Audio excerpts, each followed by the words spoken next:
myself being recognized for an opening statement, I'd like to welcome our witness, the Honorable Pam Bondi, Attorney General of the United States, to testify on the Department of Justice's fiscal year 2026 budget.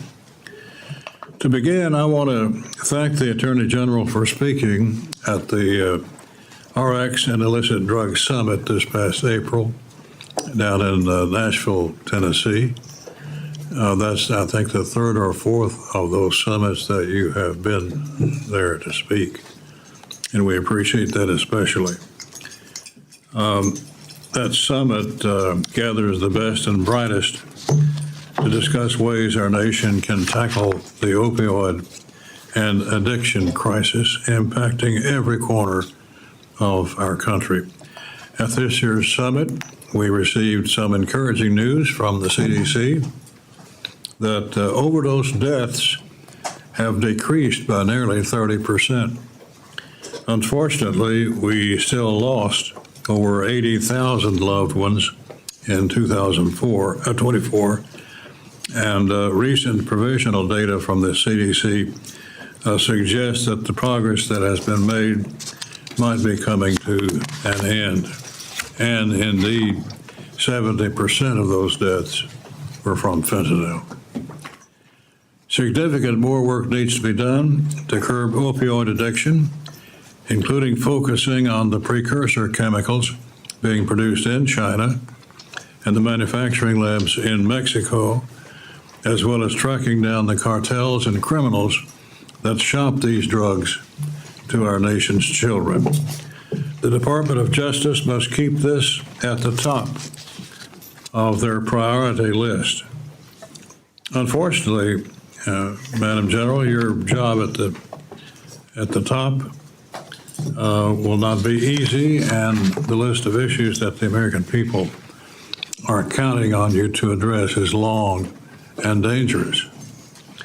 From fentanyl and immigration to violent crime and supporting local law enforcement, the Department of Justice needs to uphold the rule, law and equal justice, while tackling the most dangerous situations confronting Americans. To make matters even more difficult, this all must be accomplished within a budget that needs to be right-sized for efficiency and effectiveness. The Department of Justice's fiscal year 2026 budget request totals just under $34 billion. This represents a reduction of close to $3 billion from fiscal 25, and specifically the request includes about $11 billion to target violent crime, $10 billion to tackle drug crimes, over $3 billion to defend the nation and our citizens against transnational organized crime, and over $3.5 billion to address immigration. These are the exact issues that hit home for many families, and these are the issues that are being discussed between neighbors in all of our states, including mine in Kentucky, and across the nation. After 4 years of politicization at the Biden's Department of Justice, these are the issues that the American people expect you to address. They want a Department of Justice that protects American citizens from violent crime, not one that is weaponized against them for speaking their minds. Thus far, we have seen much progress on many of these fronts, including an administration that's taking the nation's borders seriously. Attorney General Bondi, I stand ready to support you in your efforts to ensure that the American public lives in a society that is free from crime and abuse. I look forward to hearing from you today regarding the fiscal 26 budget, and then we will go from there. There are critically important funding decisions ahead of us, and I hope we can gain a better sense of your priorities today so that we can make the best decision on behalf of the American public. Let me now recognize the ranking member of this subcommittee, Ms. Ming, for any remarks she cares to make. Thank you, Mr. Chairman, and welcome Attorney General Bondi. Tens of thousands of public servants at the Department of Justice and its bureaus have historically worked very hard and continue to work hard to protect public safety and uphold the rule of law in our country. Yet, I must take this opportunity to express my very strong concerns about this current administration's lack of respect for the rule of law. Over the past 5 months, we have seen numerous examples of this administration outright breaking the law. The administration continues to illegally withhold billions of dollars in funding that Congress appropriated, including hundreds of recently terminated justice grants that had previously been awarded through open and competitive processes. The administration is violating the federal law that mandates that the Office of Management and Budget publish apportionments and show the public how and when federal agencies are spending appropriated funds. The Justice Department has begun illegally restoring the gun possession rights of convicted felons and domestic abusers. It's allowing the sale of forced reset trigger devices without a background check. These are devices that effectively convert regular firearms into machine guns, which I fear will only make mass shootings in the United States more numerous and deadly. More than 1,500 individuals involved in the January 6th attack on the Capitol were pardoned or granted commutations of sentences. The president's new appointee as pardon attorney, Ed Martin, previously raised money to help defend some of the most violent of these individuals, people who assaulted police officers. Some of the pardoned January 6 defendants have subsequently been arrested, charged, or sentenced for other crimes. Under this president, the U.S. has accepted a luxury jetliner from Qatar, very likely in violation of the emoluments clause of the Constitution. This president has also issued a series of illegal and unconstitutional executive orders, several of which are being challenged in courts right now. Presidential actions in recent months have also directed highly political and targeted investigations against law firms and individuals, including Miles Taylor, a former staffer for the House Appropriation Committee's Republican majority. Meanwhile, the administration has weakened law enforcement against political corruption by gutting the department's public integrity section, which fairly investigates and prosecutes corruption by government officials. It has dismantled Task Force Klepto-Capture, which was started after Russia's 2022 invasion of Ukraine, to enforce sanctions and target oligarchs close to the Kremlin. It has also ended the FBI's Foreign Influence Task Force, which was created to defend against foreign influence operations targeting U.S. institutions. Furthermore, dozens of experienced career federal prosecutors, litigators, and FBI leaders have been fired or forced out since the start of this administration, including James Dennehy, the highly respected leader of the FBI's New York field office. I'm really concerned about what is happening in the Department of Justice, especially based on the department's fiscal year 2026 budget request. The proposed budget weakens the country's efforts to fight crime and keep Americans safe. The proposal reduces funding for the FBI, despite the heroism of agents like those in Minnesota who aided in the recent capture of the deranged man accused of killing a state representative and nearly killing another. It slashes funding to fight the trafficking of fentanyl and other dangerous illegal drugs by reducing the budget of the DEA, cutting the high-intensity drug trafficking areas program by more than a third, and by completely eliminating the dedicated funding for the Organized Crime Drug Enforcement Task Force's program. The administration also proposes a cut of more than 25% to the ATF, which will further weaken the government's ability to fight illegal gun trafficking. This budget proposal also puts further pressure on state and local budgets at a time of great economic uncertainty. The proposal cuts by more than $800 million funding to grants to local and state law enforcement for fighting and reducing crime, including a cut of more than $37 million to burn justice assistance formula grants that help our local law enforcement in every single state. I'm also concerned about the huge cuts to grants aimed at preventing and prosecuting violence against women, such as STOP grants and sexual assault services grants. The administration also proposes eliminating 3 valuable programs aimed at fighting and preventing hate crimes at the same time that the FBI is reporting that hate crimes are at historic highs. The administration's budget would completely eliminate the Community Relations Service, which was created by the Civil Rights Act of 1964 to prevent and resolve conflicts in American communities.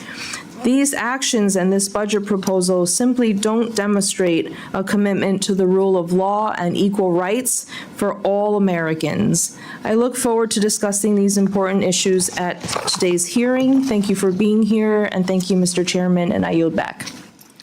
We have in attendance the ranking member of the full committee, Ms. DeLauro, whom I now recognize. Thank you very much. Thank you, Mr. Chairman, and I want to thank you and Ranking Member Meng for holding this budget hearing, and also want to say a thank you to our witness, Attorney General Bondi, for appearing before the subcommittee today. Welcome to the House of Representatives. A well-functioning, well-funded, well-led Department of Justice is critical to the safety and the security of the American people. And the Department of Justice's employees are dedicated public servants who work diligently and often in dangerous settings to keep criminals off the streets. But unfortunately, the Department of Justice under your leadership has become a tool of political retaliation and the front door for criminals seeking to curry favors and pardons. As I told Director Patel last month, pressure from the White House to investigate the president's opponents or to squash investigations of his allies threaten the department's credibility and the very foundations and the foundation on which this nation stands, and that is the rule of law. The Attorney General must shield the rule of law from political pressure, not act as an instrument for implementing the president's political hit list. Attorney General Bondi, the Department of Justice is not the president's personal law firm. Loyalty or disloyalty toward the president or even the president's agenda is not a valid measure of the performance of your employees nor of the appropriateness of a particular criminal investigation. President Trump is more focused on revenge, retaliation, and retribution rather than lowering high price for everyday essentials, and the American people are bearing those costs. The American people expected President Trump to address the high cost of living, but the president is not laser focused on the cost of living crisis. He is actually making it worse. Instead, he put billionaires like Elon Musk in charge of our government, and they are attacking civil servants who are not loyal to him, but to the Constitution and to the rule of law, and they are stealing programs, the funding for the programs that keep America's communities safe. This administration is deliberately undermining agencies that protect the American people. Over $4.5 billion in the Department of Justice grant, those funds, including COPS grants, the Office of Violence Against Women grants, that's been unlawfully frozen, stolen from the communities that are counting on this funding to improve their own law enforcement capabilities. This funding supports reentry initiatives, violence prevention. It helps prevent hate crimes, provides services for crime victims, and supports underserved communities. Stealing this funding makes the American people less safe more likely to become victims of crime. Freezing this money is an illegal impoundment. There is no lawful authority to unilaterally impound, or in my words, steals. You can continue to say there is inherent authority. You can say it over and over and over again, but it is not true. And we're going to correct it over and over and over again. And how many times can the courts and the Government Accountability Office tell you so? Your department is responsible for upholding the law. You must unfreeze grant money appropriated by the Congress or be in violation of the law. Moving to the next fiscal year, I'm eager to learn about how the Department of Justice will continue to fulfill its mission with a proposed budget that significantly cuts our nation's law enforcement agencies, key offices, and grant programs. The President's proposed budget would impair and defund the core law enforcement agencies that keep our communities safe. In essence, you are defunding law enforcement. It slashes funding for the FBI, the Drug Enforcement Administration, the Bureau of Alcohol, Tobacco, Firearms, and Explosives, limiting federal efforts to help our state and local enforcement combat gun violence, drug trafficking, and organized crime. The budget also targets DOJ's foundational legal divisions, cutting funding for civil rights enforcement, environmental protection, and even, yes, national security. It takes an axe to grant programs and other programs that support domestic violence survivors and local police departments. It dismantles DOJ's tax division, which will only make it easier for prominent tax cheats to avoid prosecution, further increasing the burden on honest taxpayers who pay what they owe. They pay what they owe. Our largest corporations do not. And why on earth does your budget slash the Department of Justice's Office of the Inspector General by 30%? Does this administration want to eliminate waste, fraud, and abuse or not? Our government's Inspector General are absolutely critical nonpartisan offices that help Congress and the American people eliminate and prevent that prevent fraud and corruption. This administration has directly undermined and even removed over a dozen of these offices across our government. Waste, fraud, and abuse are not the targets of the President Trump's White House. They are the primary objectives. This budget does not put the safety and security of the American people first. It puts white-collar criminals, drug traffickers, and violent offenders first, while eviscerating your department's ability to stop them. The Department of Justice exists to uphold the rule of law. The American people deserve assurance that everyone will be treated equally under the law. Instead, this administration breaks the law with reckless abandon. President Trump, like every other American, must follow the law. Russ Vought must follow the law. Secretaries Noem and Kennedy and McMahon must follow the law. And we must understand why your department is complicit in lawbreaking from the highest office. I yield back. We want to say congratulations to the Attorney General on her selection to this very important post. But she brings a great record from her home state of Florida in her earlier part of her life. So we're proud of you, and we welcome you to the subcommittee. And you're now recognized for an opening statement, which will be entered into the record. Thank you, Chairman. Good afternoon, Chairman Rogers, Member DeLauro, and Ranking Member Meng, and distinguished members of the subcommittee. I'm honored to appear before you today to present the President's fiscal year 2026 budget for the Department of Justice. I look forward to working with all of you to ensure continued support for the department and our many critical missions. President Trump's fiscal year 2026 budget proposal totals $34 billion for the Department of Justice.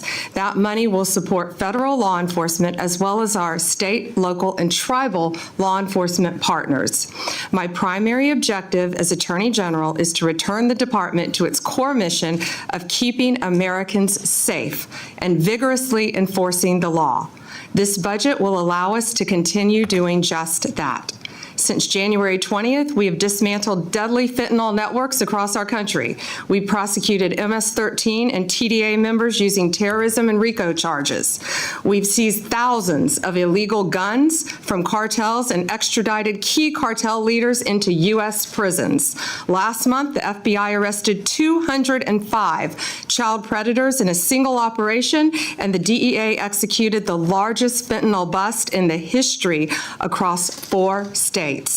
We have also surged FBI resources to investigate thousands of violent crimes committed against American Indian and Alaskan Native people. These are just a few examples of what we've achieved thus far. The budget will allow us to continue doing our crucial work. We've also led the charge to enforce our immigration laws, rebuild our immigration system after 4 years of chaos, help secure our nation's borders, moreover. We must guarantee that our laws allow us to process, hold, and remove those who enter our country illegally.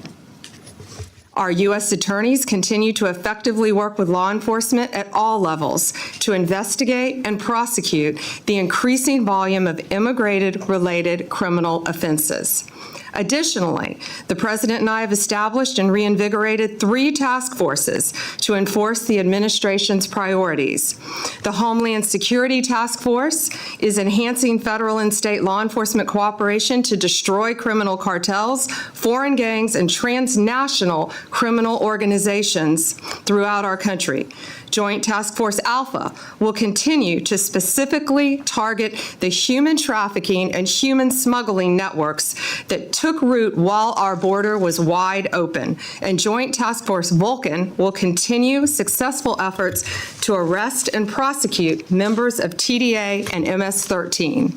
We are also committed to making America safe again by reducing recidivism. The Bureau of Prisons has suffered mismanagement, lack of funding, and low morale. Throughout my confirmation process, BOP came up in every single meeting, regardless of the senator's party. The President's budget proposal will address critical staffing shortages, enhance staff retention, and deliver positive changes to a system that has long needed improvements. The resources made available through President Trump's proposal will also empower the department to continue fighting our war on fentanyl. Since January 2025, the DEA has already seized 41.5 million fentanyl pills and 4,470 kilos of fentanyl powder. It's a historic rate, but it's not enough. We won't rest until this poison is off our streets. And finally, the 2026 budget continues my commitment to find savings in the department, reduce inefficiencies, and deliver value to the American taxpayer. In fiscal year 2026, the department will merge components that will work in overlapping areas and make our law enforcement and grant-making efforts more effective. We will emerge from this work as a leaner organization, better equipped to keep the American people safe. Chairman Rogers, Ranking Member DeLauro, Ranking Member Mang, it is my pleasure to highlight our efforts to be good stewards of these resources. I am working diligently to restore confidence and integrity to the department and each of these components. Thank you for your continued support of the department's financial needs and for the opportunity to present our budget request. I also would ask all of us now to pray for our troops in Qatar. Amen. I look forward to working with you, and I'm now happy to take any questions you might have. We will proceed under the 5-minute rule. and I will yield myself the first 5 minutes.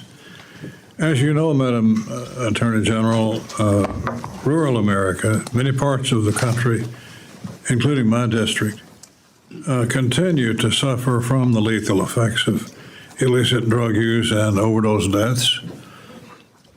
How does your 26 budget propose to address drug crimes such as trafficking and the influx? What are you doing differently than in the past? Chairman, what we are doing, we are focusing all of our law enforcement agencies on getting these drugs off of our streets. Since I was a state AG, I focused on the opioid crisis. I focused with all of our agencies working hand in hand on the drug crisis. Securing our borders, I believe, was the first step. We will continue to do that. On May 22nd, I believe, Chairman, we announced the success of Operation Raptor, the FBI-led DOJ operation that targeted fentanyl trafficking on the dark web. That's become a huge problem. You know, with added technology now, we have seen drug trafficking increased not only across our borders, not only through the mail, but also on the web. And that's something I believe that we can all work together on. I believe that crosses party lines. That's something that we all need to work together on.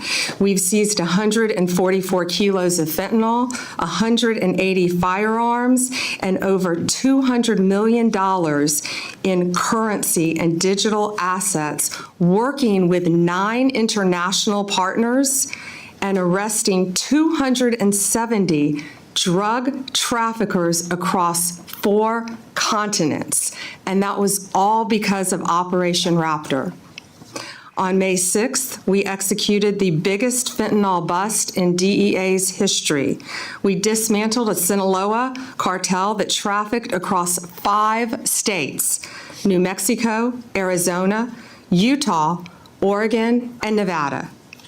We seized 412 kilos of fentanyl pills, 11.5 kilos of fentanyl powder, and 49 illegal firearms. We arrested 16 accused drug traffickers.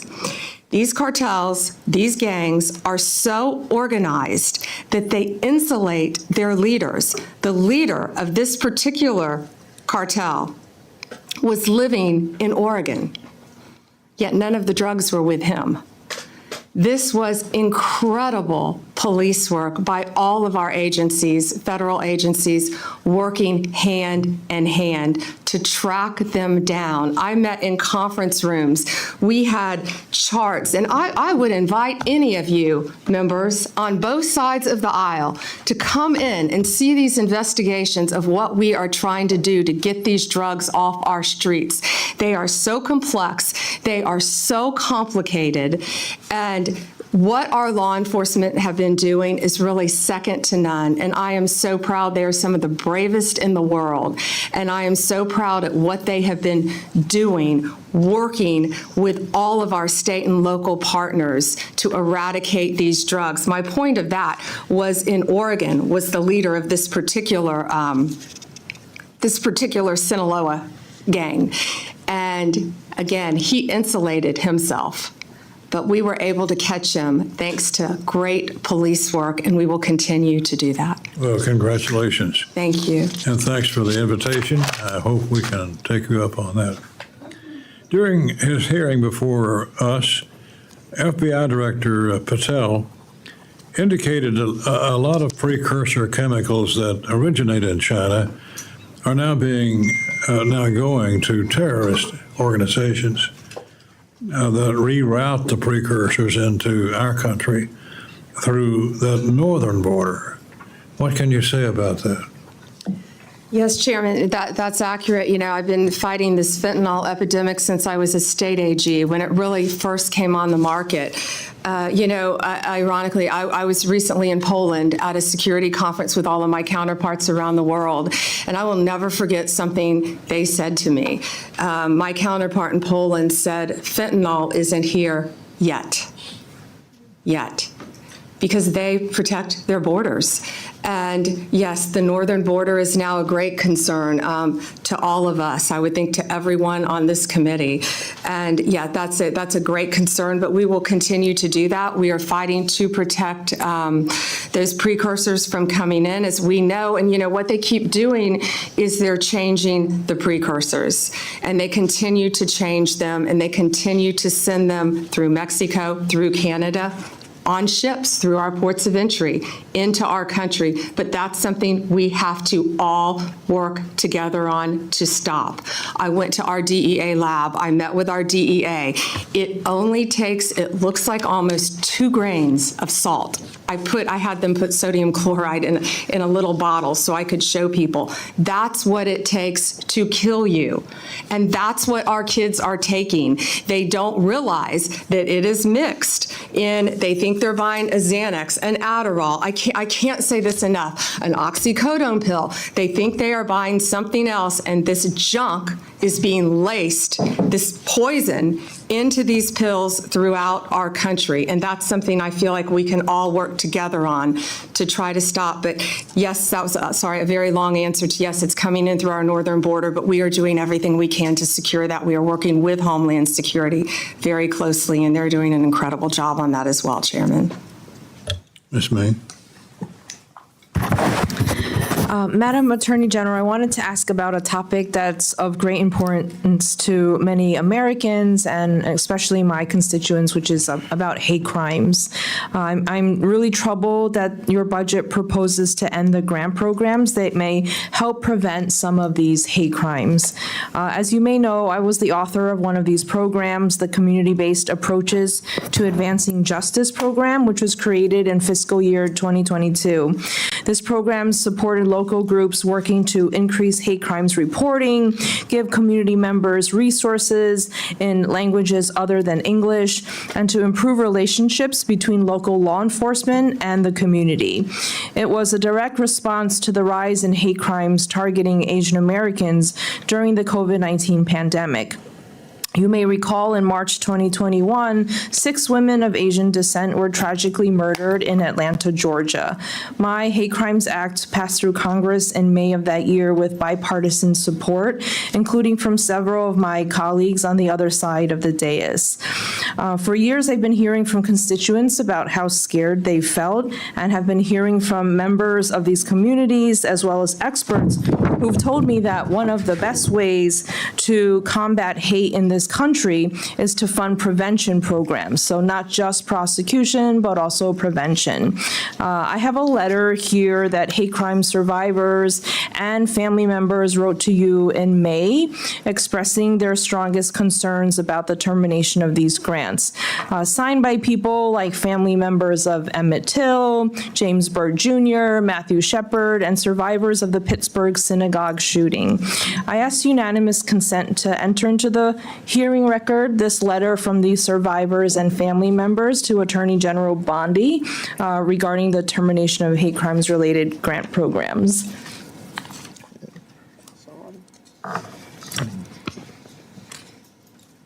Without objection. Without objection.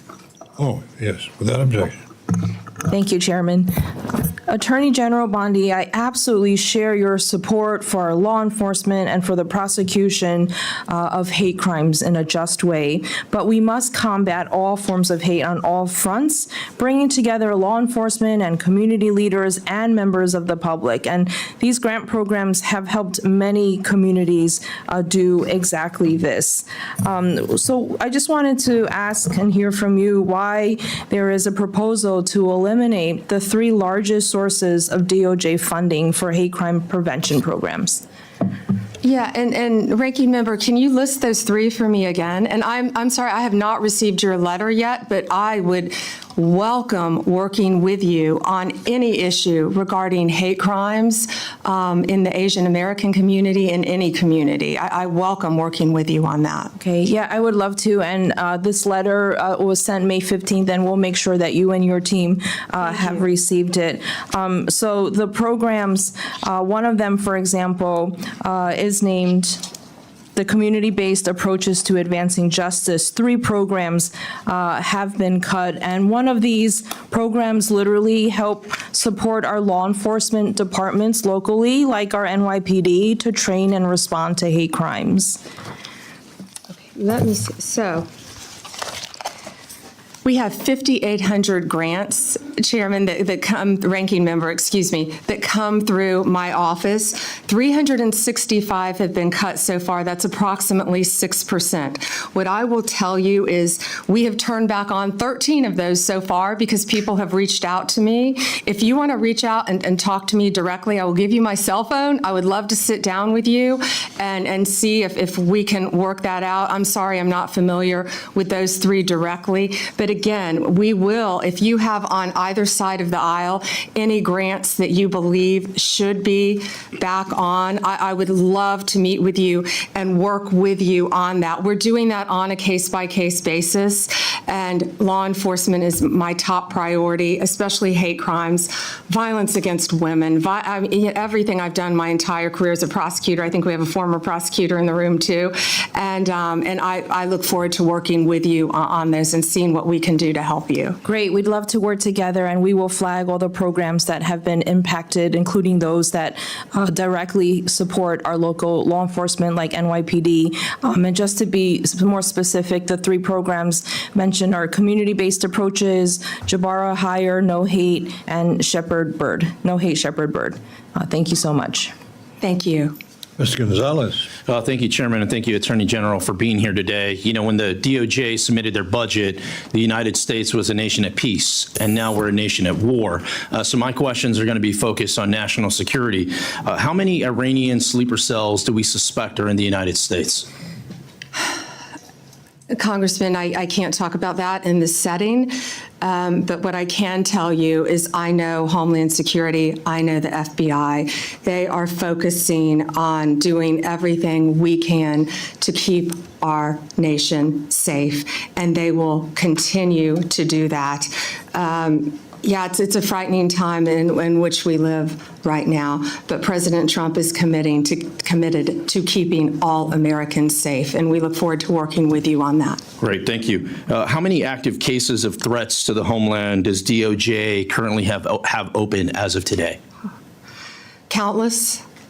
I can't talk about those in this setting either. Obviously, anything pending regarding national security issues, but there is not a day that goes by that we don't discuss the issues that you just brought up with me at the Department of Justice, but I also know that our counterparts at DOD, HSI, the State Department, and all of our agencies are working together to make America safe and, in turn, keep our world safe. This is very much on my mind. I spent 20 years in the military. I spent 5 years in Iraq and Afghanistan. These aren't, of course, these aren't dots on a board. And, you know, not only American lives abroad, what we saw today, are at risk, but it's also American lives here at home. And I don't want us looking back and going, what if? I want us to, as much as we can, get ahead of it, to give you the resources, the instruments that you need to go out and make sure that we're preventing things from happening, not waiting until after the fact. There was a report, you know, of over 1,500 Iranian nationals that have entered the country illegally over the last several years. Do we know, out of those over 1,500, how many of those have been convicted of a crime? Yeah, I don't have the number of the conviction, but it's well over 1,000 have entered. Yes, I don't know if it's quite up to 1,500, but yes, it's well over 1,000 have entered our country. And I can tell you we are on high alert, and everyone is looking at that very closely.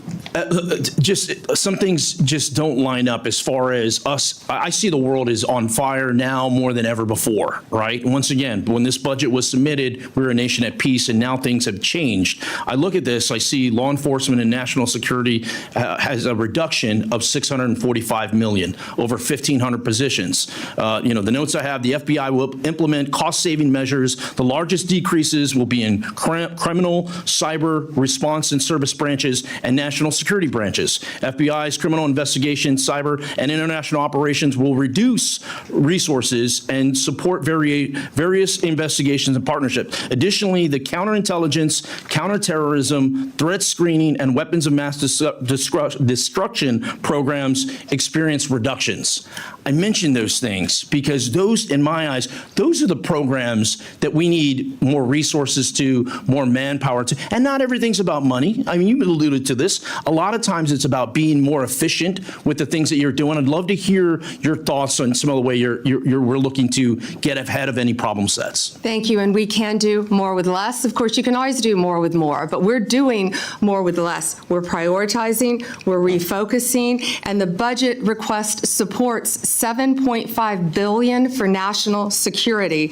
Also, that's why it's very important, I believe, for all of you to support Big Beautiful Bill. The One Big Beautiful Bill gives us a lot of additional funding at the Department of Justice to carry out our mission. The Senate version gives us $11.82 billion. Currently, the House version gives us $3.3 billion. Hopefully, they will come to a compromise in there, but that's where it will truly help Department of Justice combat all of the issues that you brought up and many others. And thank you for your service to our country, especially now. I didn't realize that you had served in Iraq.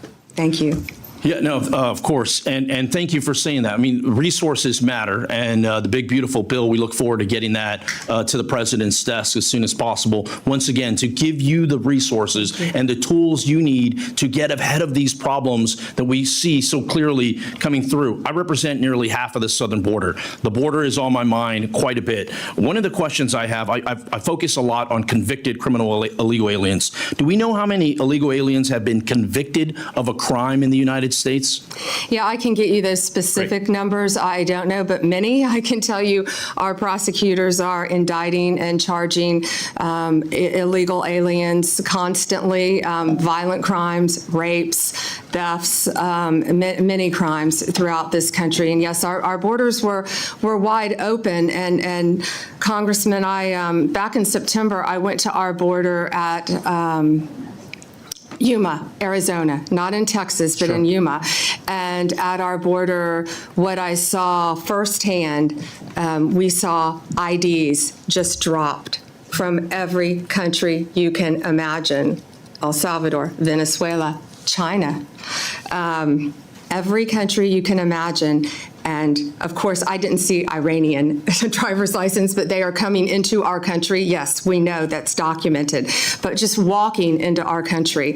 And that's why Homeland Security, that's why ICE, that's why the FBI, that's why all of our agencies, DEA, ATF, are all working hand in hand to combat that and to keep Americans safe. And that is what President Trump is committed to doing. Thank you. Chairman, I yield back. Ms. DeLauro?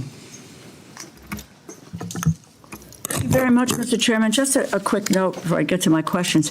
Fentanyl seizures are down 30% compared to last year, and that data is coming from the Customs and Border Patrol, CBP. I don't make it up, but fentanyl seizures are down.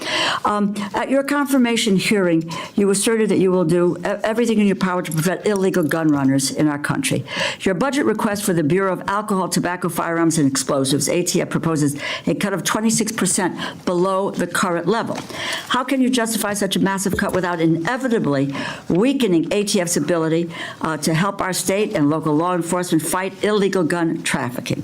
How many ATF law enforcement officers and industry operations investigators do you anticipate will be lost to attrition as a result of this funding reduction you're proposing?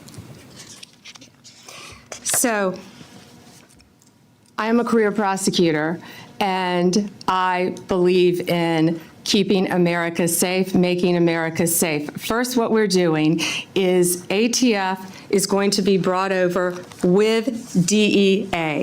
Everyone knows, everyone sitting up here, guns and drugs go together.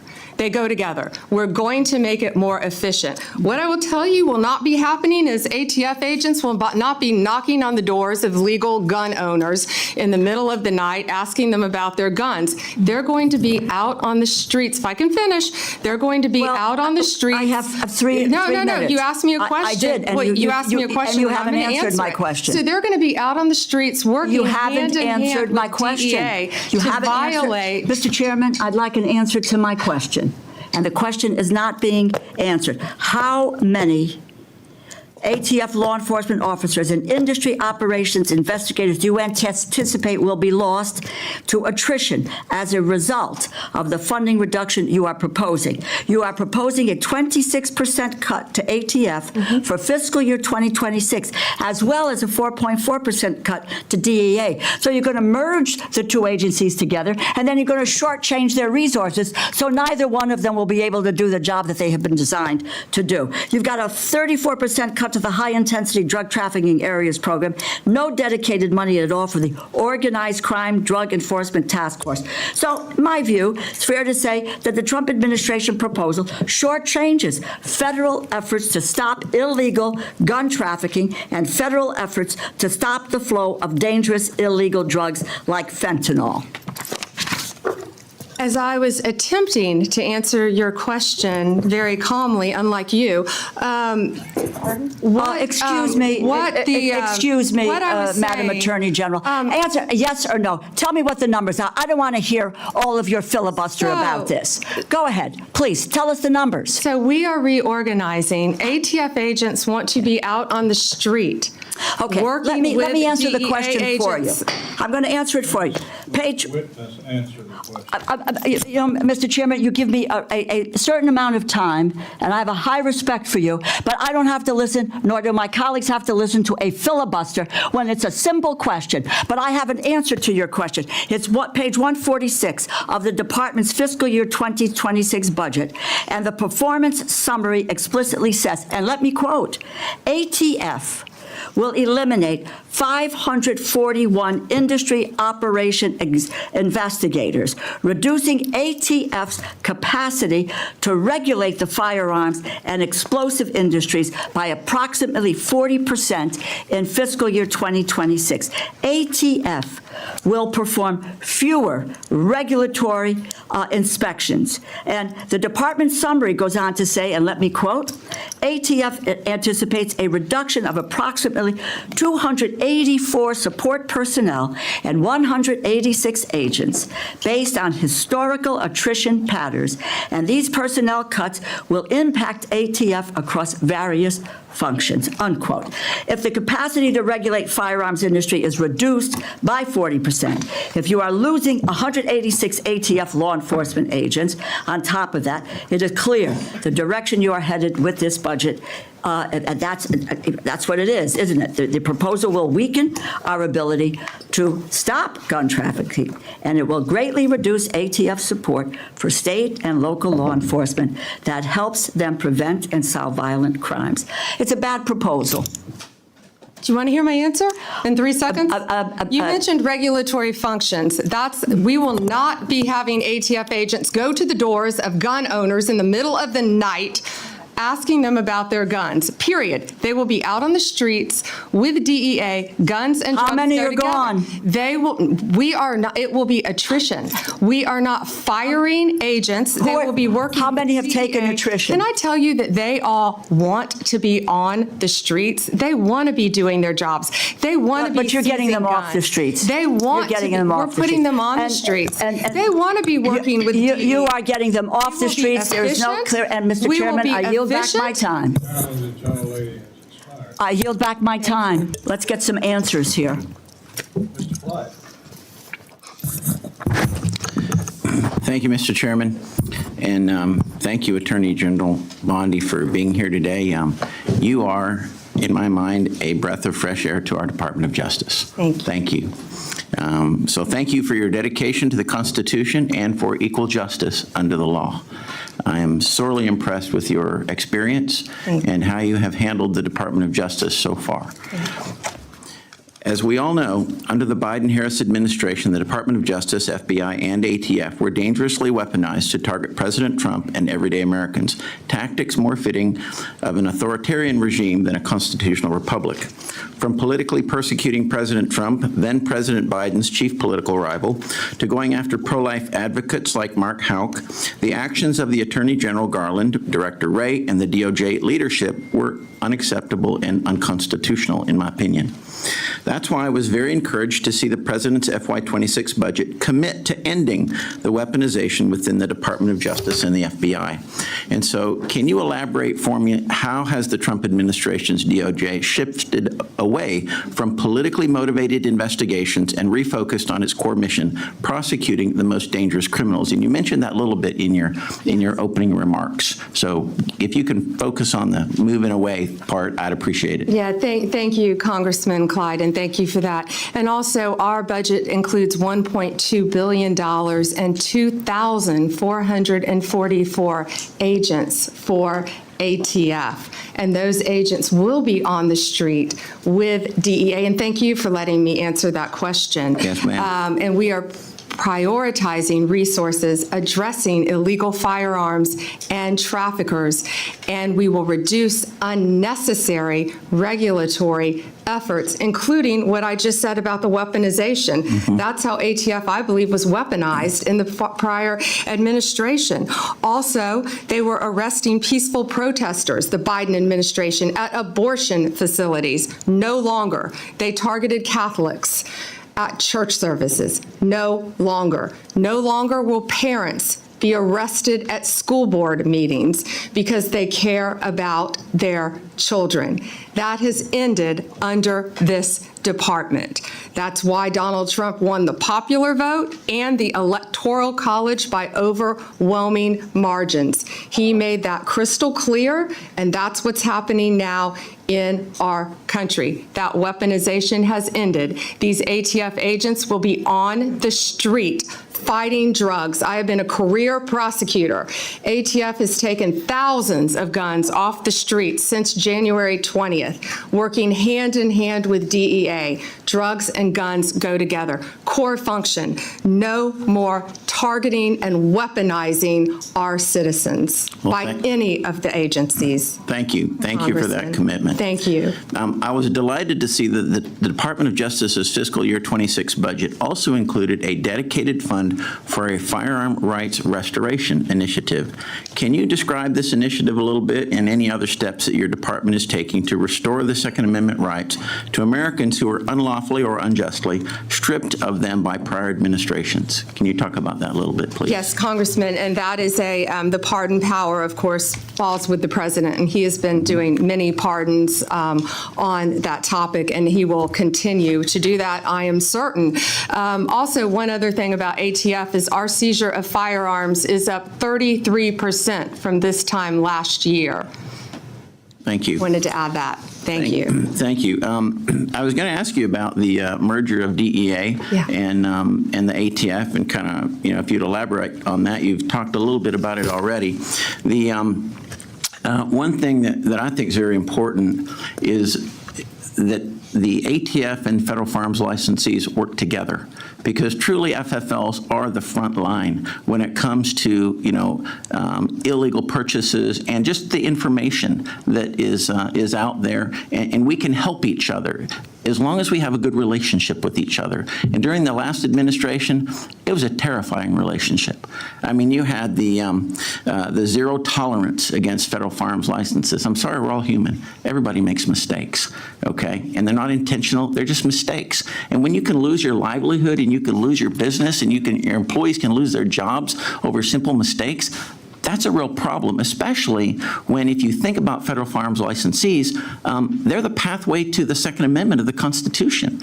They enable individual participation in the protection of liberty. I mean, that's what federal firearms licensees do. So I think it's really important to have that critical relationship between ATF and the federal firearms licensees. And when the ATF went from the Treasury to the Department of Justice, and the inspection side of it. When the IOIs, when they were, industry operations inspectors, when they became industry operations investigators, okay, you investigate crime, you really inspect records.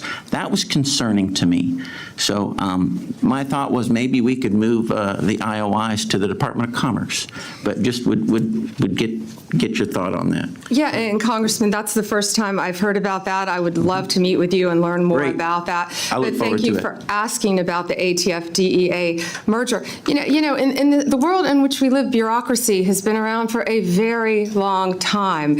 And just because things have been done one way for decades and decades doesn't mean that is the most efficient way to do them in the future. And that I'm a career prosecutor. I care about ATF. I went to ATF's memorial service. We are doing everything we can to put those ATF agents on the street where they want to be. Anyone in modern day history, the years of prohibition are over. ATF, they want to be on the street. They want to be working hand in hand with DEA. That's what they do. No redundancy, no repeat of investigations. They are going to be working together, and that's what this reorganization does. And they're all going to be, it's going to be a great marriage between those two agencies. They're working hand in hand on task forces already.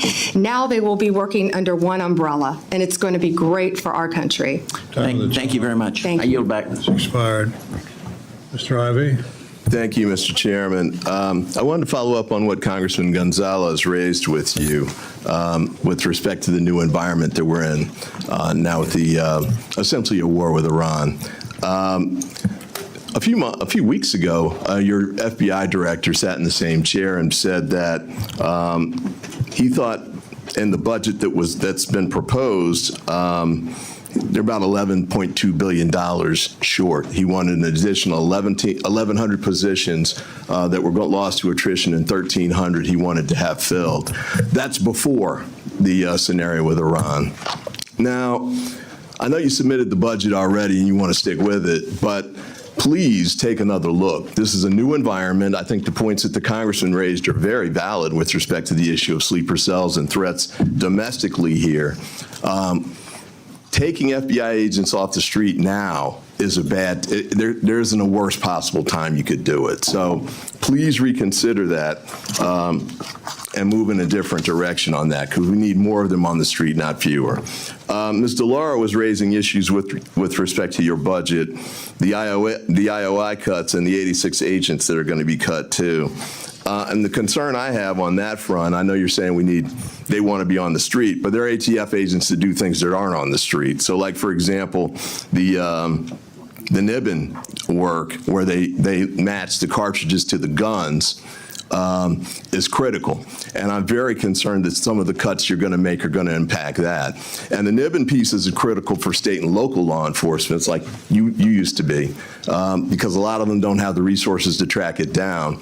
And the information that they can get, they can turn it around in 48 hours. So the man who attempted to assassinate now President Trump, the connection that was made was through this apparatus, this approach. The same thing with the Minnesota assassin. So that's an area where we can't afford to have those kind of cuts, I don't think, at this time.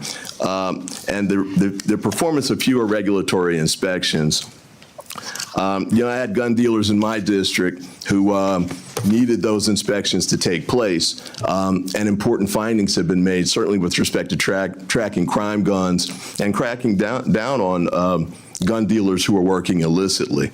I'm not saying they all do. I mean, many of them operate in the right way, but the only way to track it down is through inspections that have to be aggressive. And by the way, even under the current regime or the previous regime, I think some of them didn't get inspections for maybe every 10 years or so. So it wasn't like it's a constant harassment piece.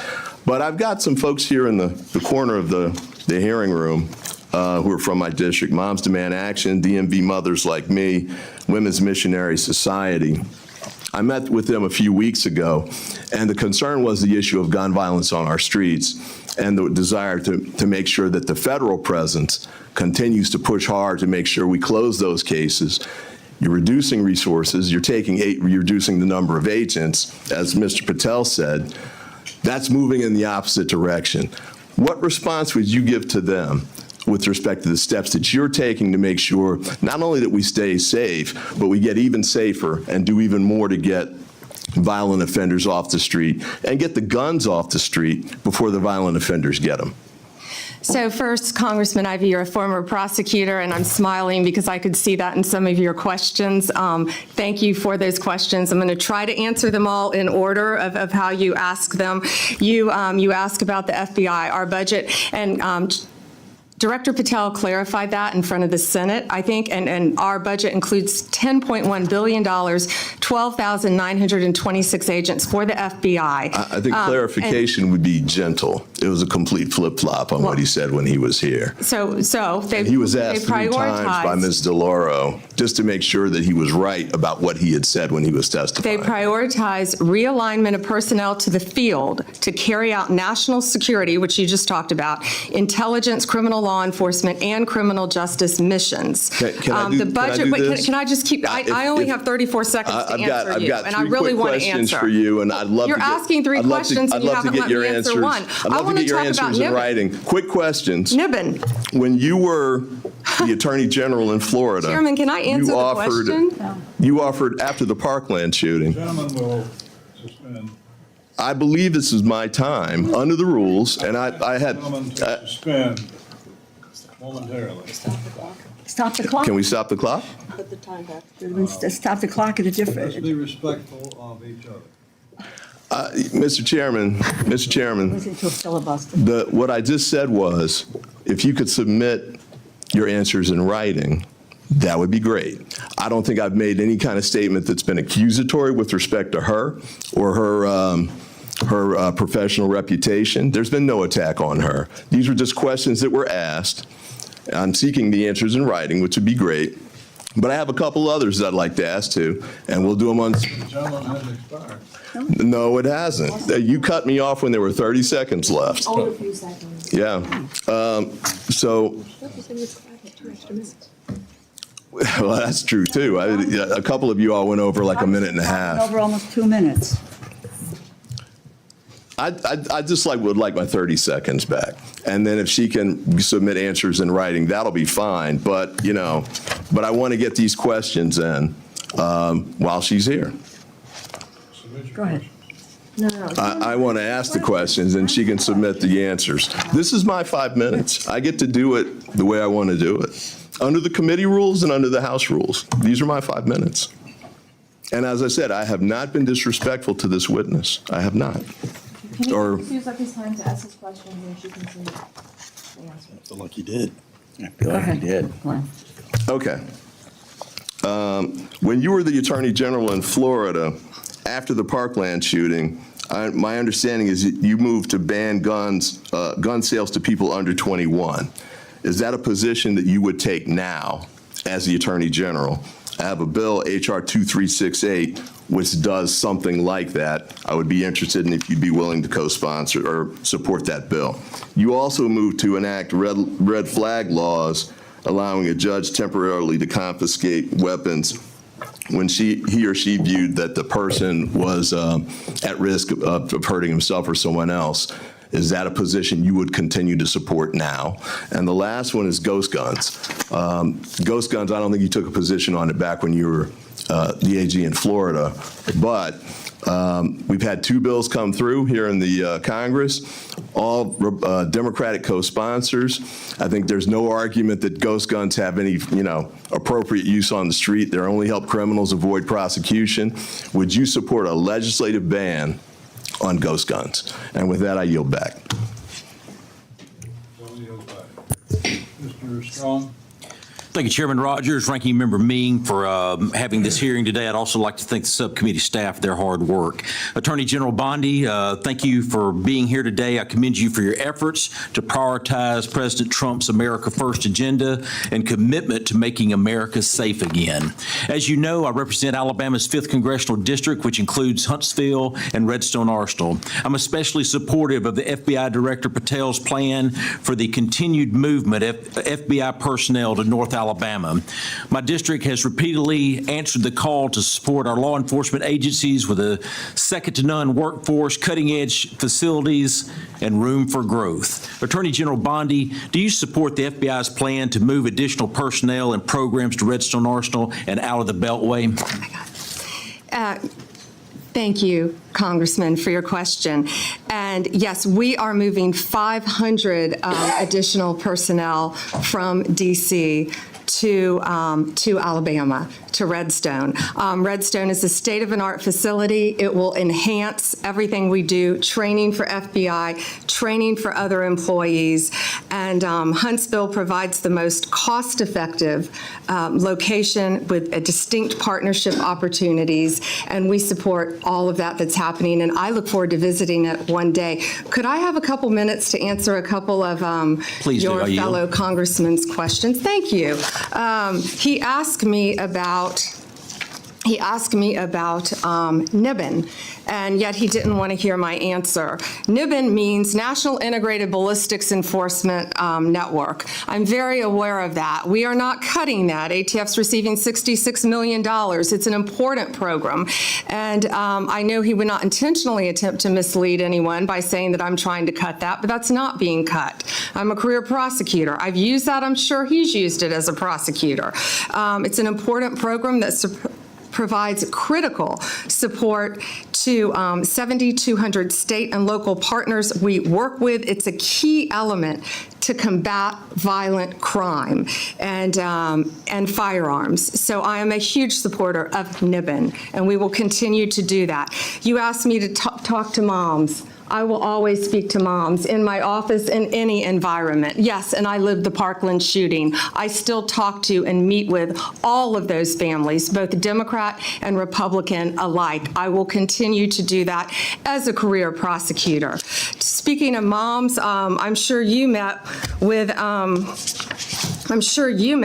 Patty Morrill, Patty Moran. She is the mom of a murdered woman in your district. I'm sure you met with her. I'm sure he met with Tammy Nobles, Kayla Hamilton. That was her daughter who got murdered. So yes, I'm willing to meet with any mom from any side of the aisle.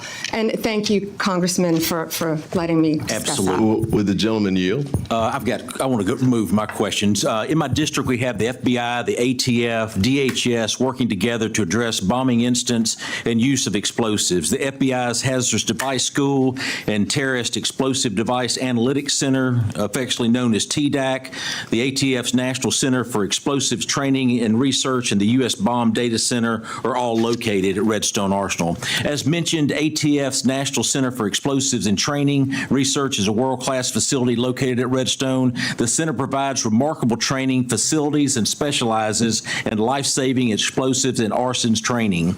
Can you discuss how merging the ATF with the DEA will streamline their activities while ensuring their critical and unique capabilities are maintained?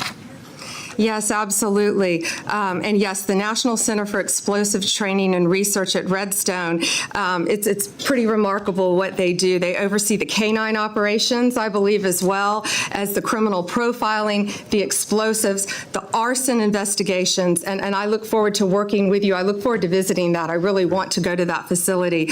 There are no cuts planned for that. And that's where ATF and DEA, again, can partner together. The drugs and the guns go together. Those agents will be working hand in hand. The bureaucracy at the top will be gone. There will be no redundancy. They will be working hand in hand at that facility and many others throughout our country. Thank you. Mr. Attorney General, I just want to thank you how you represent yourself and you represent this country.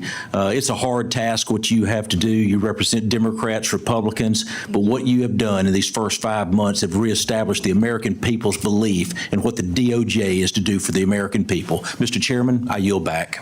Amen. Chairman yields back.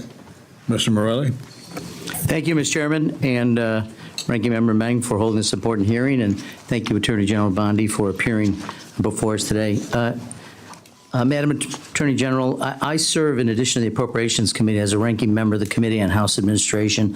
I sent you a letter last week along with my Republican counterpart, Chairman Brian Stile, requesting an increase in federal prosecutory resources to address threats against members of Congress, particularly in light of what happened last week in Minnesota, that tragedy. In 2024, the U.S. Capitol Police identified and received nearly 9,500 concerning statements or threats against members. Federal prosecutors have only secured 8 convictions so far, and the heightened threat environment demands an all-hands-on-deck approach. Will you commit to assigning an assistant U.S. attorney or a special assistant U.S. attorney in each of the 94 federal districts to, at least on a part-time basis, investigate and prosecute threats against members of Congress? So thank you for bringing that up, and I take that very seriously. Not only what happened in Minnesota was horrible. I've spoken to Keith Ellison. I've spoken to Amy Klobuchar about that. It's horrible. We are involved in that. The FBI was involved. Our U.S. attorneys are involved. Many of these are district to district. So the way we're doing that is, I will tell you, my National Security Division is involved in all of those and assisting in those. We meet every single morning and we discuss that. But many of those, Minnesota, will be handled in the state in which it happened. Another one is Governor, I'm sorry if I can keep going. I'm sorry. I don't mean Quickly, though. I filibuster. Governor Shapiro and what happened in Pennsylvania with Governor Shapiro. I've spoken to Governor Shapiro. We are working hand in hand, our U.S. attorney with the district attorney there, hand in hand, just like in Minnesota. I made sure our U.S. attorney and our district attorneys there were working hand in hand. Political party doesn't matter when something like this happens. And I also want to make sure all members of Congress are safe as well. Okay, and I would reiterate, Chairman Stile and I think Chairman Stile and I agree that at least a part-time in each of the 94 districts would be appropriate. Let me change topics for just a moment. And really quick on that. Yes, we're doing that through our National Security Division, so I think that's already in the works, and I would be glad to meet with you in a secure facility to talk about that. Very good, thank you. Continuing, in addition to my role here, the committee that I serve on as an authorizer oversees Capitol security as well as federal elections, so I'm closely following the aftermath of January 6th. Recently, several defendants who received presidential pardons related to that day are now arguing in court that the pardon covers crimes like, for instance, illegal firearm possession discovered in a search of an individual's home in California months after January 6th. What's your position on whether the pardons cover these separate offenses? Yeah, the pardon power rests with the president, not the Department of Justice, and some of that is pending litigation, and I cannot discuss pending litigation. Well, I'm not asking you about who has the right to a pardon. I think, as the Department of Justice in February wrote, the pardon is an act of grace which removes the punishment from a crime a person has committed. It further said, in its effect, the granting of a pardon is in no sense the overturning of a judgment of conviction. It is an executive action that mitigates or sets aside punishment. So as the chief law enforcement officer, what's your opinion? Not the president's power of whether he can offer a pardon. That's pretty clear in the Constitution. But for crimes committed unrelated to January 6th, would you suggest that the pardons would cover activities or crimes potentially committed outside of that by the same person? Well, I don't know if you're referring to Joe Biden pardoning his son after he said he would not pardon Hunter Biden, or the No, I actually commutation referred of to all January 6th. I'm all, sorry. all the sentences that the people that were on death row. I've met with those families. No, all of those sentences were commuted. I'm not going to comment on pardons on either side of the aisle. So, well, I'm not asking about either side. I'm asking, you're the chief law enforcement officer in the United States. You have a responsibility directly, but you swore an oath to the Constitution, not the president. Want to know what your views are on the extent to which pardons cover potential crimes committed by individuals who have been pardoned but unrelated to January 6th. Do you mean the ones that were done by the auto pen? I'm not going to discuss anything that Mr. could Chairman, be or not be pending litigation. Respectfully, Ms. DeLauro accused you of filibustering. I think that's the height of filibustering. This is a serious, serious topic.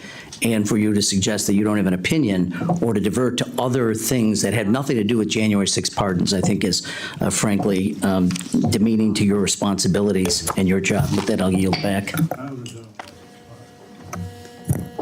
Mr. Klein? Thank you, Mr. Chairman. Attorney General, thank you for being here today. When I am home in my district talking to my constituents, they are concerned about their safety. They are concerned about the safety of their communities, the safety of their neighborhoods.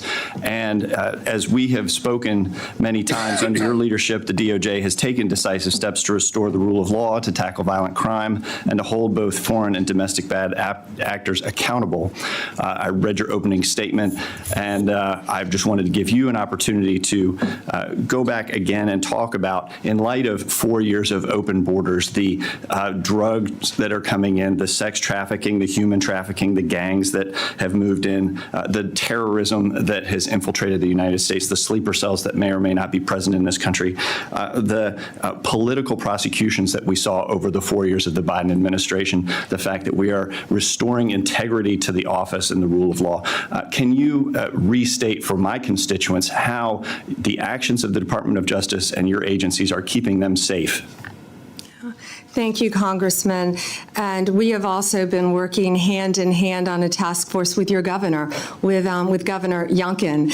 And we started a task force with Governor Youngkin, and that's something that we would like to take to every single state, both Democrat and Republican. And that's how we've been able to fight these gangs, these transnational cartels, these organizations, these criminal organizations.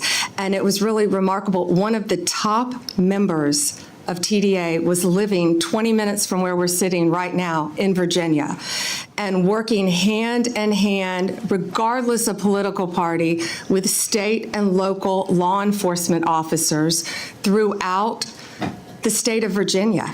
We were able to dismantle a major gang, and there are so many gang members, and he was another one who was living there. I think when he was arrested, he had multiple, and ATF was involved in that, multiple guns when he was arrested.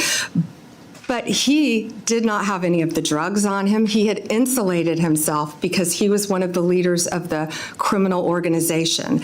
And so these task force working together with the state of Virginia have been remarkable. So that's one way to break it down, what we've done. And we're just so proud of the partnership that we've had with your state, dismantling the gangs, the guns, the drugs, and we'll continue to do that. And when you have that partnership, you can get a lot done. You can get so much done. Secure a safer community for the people living there. When you have sanctuary states like California and who are preventing you from actually getting in there and actually getting the gangs off the streets, getting the drugs and the human trafficking off the streets, that hurts the people of those states. When the streets of Los Angeles descended into scenes more fitting of a failed state than a major American city, mobs setting fire to police cruisers and looting entire city blocks, videos online showing American flags being burned and the flags of foreign nations being flown,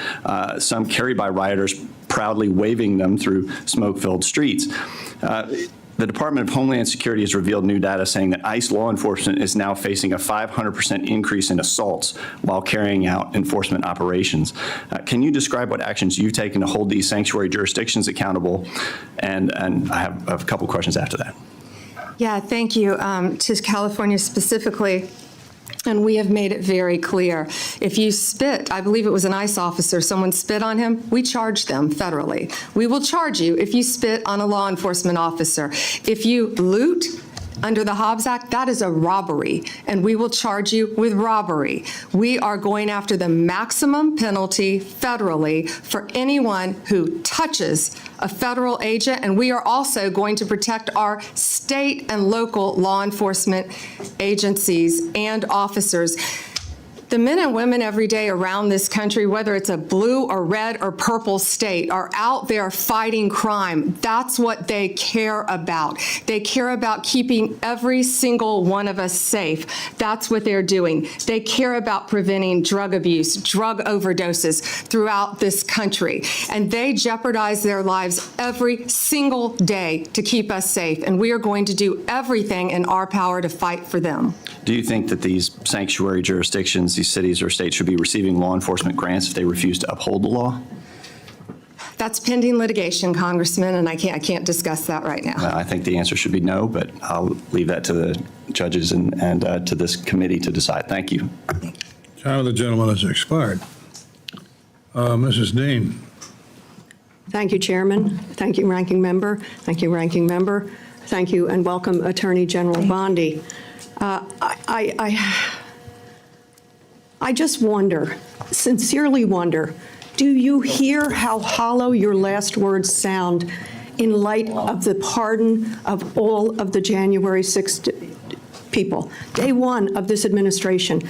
I believe you're sincere. You want to protect law enforcement, but your principal, the president, pardoned every single one on January 6th. It rings hollow when you say these words, that if you spit on a police officer, we're going to go after you. Talk to my friends who are Capitol Police officers who were here, 5 of whom are no longer here. They are dead. And this administration, and I guess I want to ask you, did you have any advice for the president when he came forward with the blanket pardon on January 20th? What advice did you offer the president? I am never going to talk about conversations, advice Were you asked in any for- way. were you asked I'm for never advice? going to talk about discussions I've had Because or have you'll- not had. you'll If I remember- can answer with the President of the United Yes or no? States. Did you give him any advice, yes or no? I am not going to discuss any conversations That's a that no. I have had with it. And You just put your words in own my word, mouth. I but- am not going to No, I'm discuss. going to reveal your own words. I am Just a not moment. going to Please stop. discuss Please stop. This is conversations my that I've time. had with the President of the United States. Attorney You asked General, me a question. I would like to reclaim and the you last asked 20 me to seconds. answer. I have asked to reclaim my time. Please put 20 seconds back on the clock. You have an extra 30. If the general, She answered and then answered it again and answered it again with a non-answer. I ask for your consideration if the of general putting time lady on. will let the witness answer the question, we will. She proceed. answered it by saying no. Okay. The 3 hallmarks of this administration are incompetence, corruption, and cruelty. I'm going to focus today on corruption. And in my mind, there are 2 types of corruption: personal, and then the other I'm going to call public, governmental. Attorney General, have you ever been registered as an agent of a foreign principal under the Foreign Agents Registration Act? I assume you're talking about when I represented the country of Qatar for a very short time. The answer Hold is on. yes. No, hold excuse on. me. No. No. For anti-human trafficking Just- for the World Cup. Anti-human trafficking or for the no? World Cup. Attorney you can't General- put words in my mouth. No. You want to talk about incompetence? You're the one that Excuse said me. Joe Biden on PBS was competent. You had to retract those words. Mr. So don't Chairman. talk to me. Don't insult me publicly. This is so discourteous. This is so outside the committee's guidelines. Taking a personal shot at me while swiping at Biden? Very strange and very unprofessional of you. The answer is yes or no, and the answer is yes. You were registered as a lobbyist for Qatar. Is that correct? Yes. Never mind, don't answer. Did you disclose that when you went before for the Senate for confirmation? Yes or no? No, it was not in your documents. The answer is no. President Trump. This was discussed at my confirmation hearings in detail. It was it was discussed, but you failed to bring up the conflict that you had. President Trump recently announced he'd accept that $400 million Qatar airplane because it was just prettier than the one he was flying around in. Is it true that you gave advice that this was legally permissible? Yes or no? I will not discuss any advice that my Office of Legal Counsel gives to the President of the United States on any matter. Executive privilege. When you spoke before the Senate, you said you would ask for ethical advice. Did you recuse yourself from that issue? And talking about unprofessional, you say the president wanted a jet because it's pretty? Excuse Come me. on, this is a Senate, this is a He said it himself. congressional hearing. He said it himself. Let me go to April the 2nd. You're a part of this, the president has dabbled in meme coin. He had the DOJ, disband the National Cryptocurrency Enforcement Team. His son recently launched the Executive Branch Club, a private club with $500,000 memberships here in D.C. Any of this seem like it might be a problem, might be profiteering from the office, and maybe you and your ethics team might be concerned about these conflicts of interest, your own and the president and his family? Yes or no? Any concerns?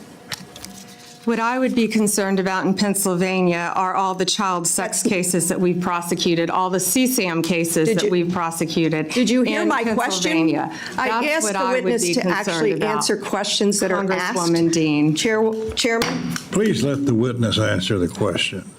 She didn't. And I would like to ask you one more question. You're not just complicit in this, you're actively helping and profiting. Isn't it true that on April the 2nd, the same day that Trump announced his chaotic tariff regime that plummeted the stock market, you sold more than $1 million worth of your shares in Trump media stock? Trump media stock fell 13% in the following days. Seems you avoided that loss. Well done. I yield back. May I answer that, Chairman? I complied with my ethics, and yeah, I would take a class in financial literacy if you think I profited from that, because I lost a tremendous amount of money. Congresswoman, and also on page 25 of my SJ2, it lists my involvement with Qatar for anti-human trafficking for the World Cup. Thank you. Mr. Moore. Thank you, Mr. Chairman, and thank you for holding the hearing. Thank you, Attorney General Bondi, for being here. You just mentioned this previously, and obviously, as you're aware, about the recently uncovered information about the FBI's egregious, politically motivated anti-Catholic field memo, which was disseminated to more than 1,000 employees. The Biden administration claimed that this memo only was circulated at the Richmond field office. It's now clear that this memo went much beyond just that one field office. This was a memo that suggested that Catholics, based on their theological beliefs and practices, were radical, and that their traditional parishes were vectors for extremism. The FBI went so far as to infiltrate and spy on Sunday masses. So, Attorney General Bondi, I'm grateful for your efforts to combat anti-Christian bias, including the task force you recently stood up. It's clear from both the original leaked memo and the additional documentation that has been released that extremist Southern Poverty Law Center was the basis for this anti-Catholic bigotry coming from the FBI. Will you commit to not use the Southern Poverty Law Center to determine who is a hate group? Committed to working with you on that, Congressman, and thank you for bringing that up about, that was horrible what happened to Catholics and that memo. It didn't just happen to Catholics, of course, it happened to parents at school boards. It happened to people who were peacefully protesting at abortion clinics. That's the end of weaponization under the Trump administration. Well, thank you for that, Attorney General Bondi. What additional resources can this committee provide to further execute your efforts to eradicate anti-Christian bias in the federal government?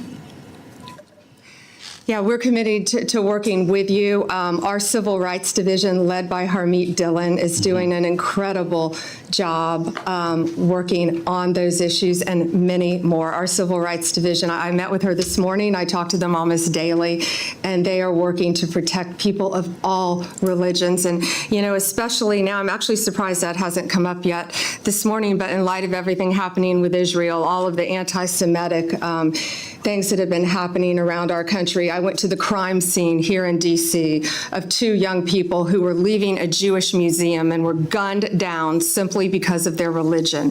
It was horrific. It was horrific. And then in Boulder, Colorado, when a Holocaust survivor was firebombed, lit on fire because she was Jewish. And so it's not only Catholics, it's every religion, and even mosques that were slow-walked under the Biden administration and not allowed to open. We will protect every religion in this country. Well, thank you for your commitment to that, and I truly appreciate it, and I think everybody of faith in the United States appreciates that. And I just want to switch gears real quick to just another topic. In 2022, the D.C. Metropolitan Police recovered the remains of 5 unborn children, apparently from a D.C. abortion mill, which appeared to be the victims, these 5 remains that were found victims of a brutal partial birth abortions. As you know, Congress passed a bipartisan law outlawing this gruesome practice in the early 2000s. Public reporting suggests that the President Biden's DOJ directed the D.C. Chief Medical Examiner to destroy the remains of the children without performing an autopsy, which the CME appears not to have done yet.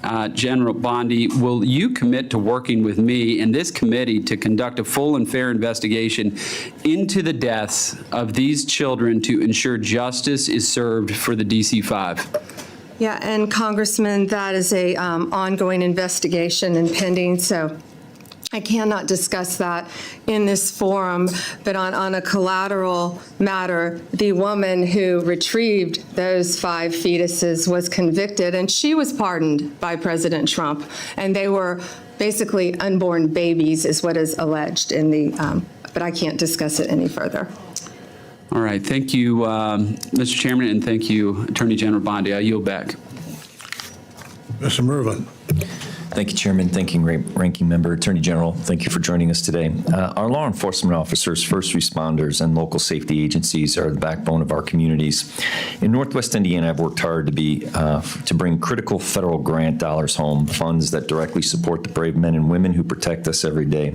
Unfortunately, funding for 2025 has been rescinded, weakening our public safety framework and making our neighborhoods less safe. I firsthand have a positive impact in securing dollars and investments for Gary, Indiana, East Chicago, Lake County, and Michigan City that were force multipliers that were technology such as license plate readers and the COPS grant.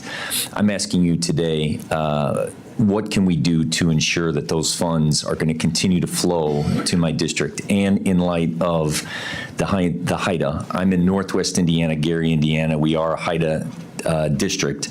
Where we have the Chicago traffic. That's vitally important to my district. I just need commitments that that funding will continue to be going forward and that our agencies will have that support.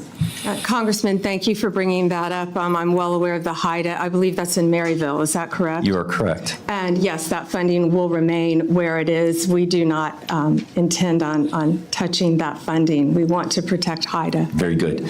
So in light of the escalation with Iran, part of our cybersecurity and our infrastructure when it comes to our electric grid, our banking systems, that is a new threat. Does this budget reflect increasing our cybersecurity protections, and how is the Department of Justice going to protect our infrastructure when it comes to bad actors such as Iran coming directly at our infrastructure in a cyber attack? Yeah, we have $50 million for cybersecurity, and also in the one big... With an M, 50 million? 50 million, okay. Yeah, but also in the one big beautiful bill, it is also addressed to give us more resources. And it's not only Iran, as you well know, it's China as well. But right. Yes, I wholeheartedly agree with you. In the reconciliation, tomato, in the reconciliation bill, can you tell me what more resources are going to go towards cybersecurity? Because I was under the impression that was decreased.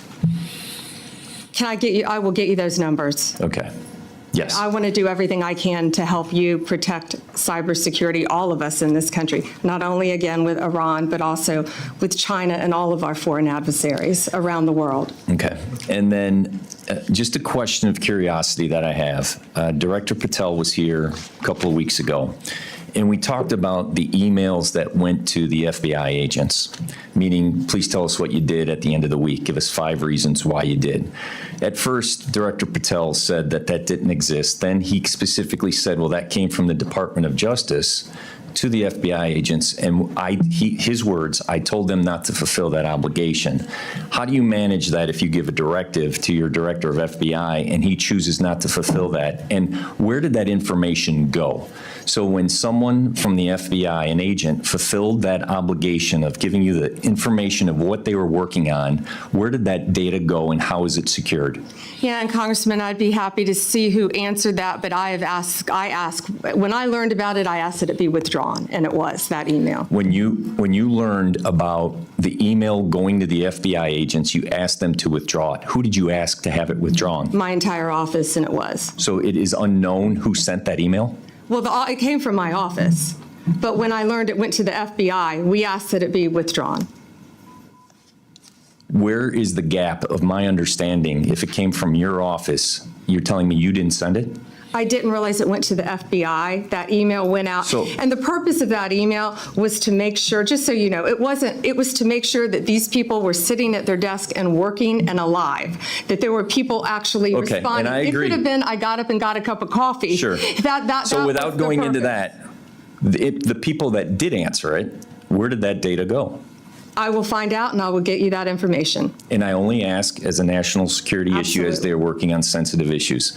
And I thank you for joining us, and I yield back my time. Thank you. Gentleman yields back.